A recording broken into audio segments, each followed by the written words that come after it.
Did you know that the divorce rate in families dealing with autism and other sensory challenges is over 80%?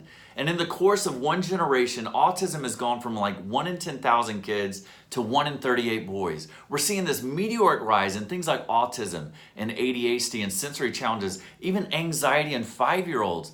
Why is that? Did you know that Adderall is one of the most abused drugs on college campuses today?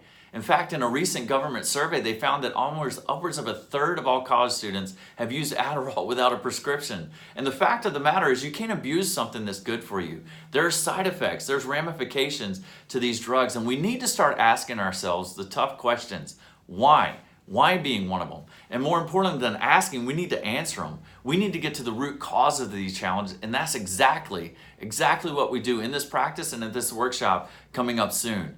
What is at the heart of a sensory challenge? Well, the sensory spectrum is a neurological spectrum, the fight or flight spectrum. You parents out there have done your research. I know you've seen the word sympathetic spectrum. The sympathetic response, the fight or flight response, is perfectly normal.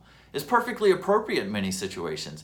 If our brain and nervous system is overwhelmed, whether it's from stress, whether it's from birth trauma or a bear chasing us, our brain and neurology kicks into the fight or flight spectrum. And in that moment, our senses heighten exponentially. The sense of sight, the sense of touch, sense of sound. One of the major misperceptions of a child with autism, not with parents, but with the community as a whole, is that these kids are somehow disconnected from their senses. Nothing could be further from the truth. In fact, the volume is turned up so loud, their brain cannot process that sensory input. And that's why we call it a sensory processing disorder. But what is the volume? What controls the volume?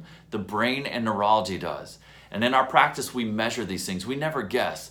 But most importantly, in this workshop, we're going to be laying out the truth, the science, the latest research regarding these challenges, how these kids are getting stuck in this fight or flight mode, the different physical, chemical, and emotional stressors that way too many of our kids and babies are faced on a regular basis. What do we do about it once they're stuck in that? And most importantly, what's the plan moving forward so that they can live a calm and connected life?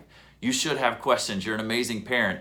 Ask below. We're going to put a link just below about our upcoming workshop.